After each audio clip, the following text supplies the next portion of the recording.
Did you know that we almost got a Talladega Nights too? Now, Talladega Nights is one of my favorite movies of all time, right up there with Smokey and the Bandit and Varsity Blues, and I was shocked to learn that we almost got a sequel.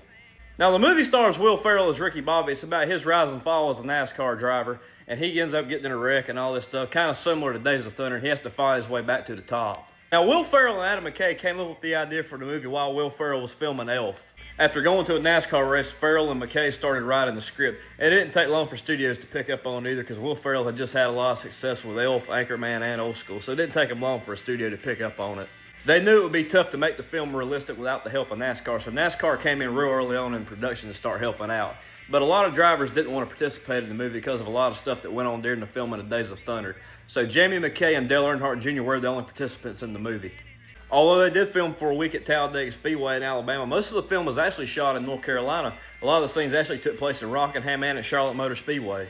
Now, they were real adamant about the movie being as realistic as possible, and John C. Reilly and Will Ferrell actually did a lot of their own stunts, so the team of Shake and Bake actually did a lot of their own stunts in the movie.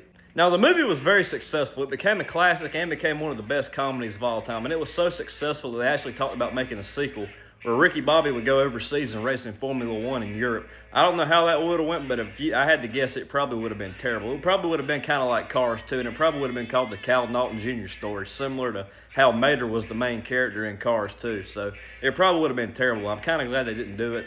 But here recently they have been talking about making a sequel since they're doing all these new reboots and stuff of old movies. So hopefully it'll be okay if they do make it. I don't know. Let me know what you think in the comments. Over and out.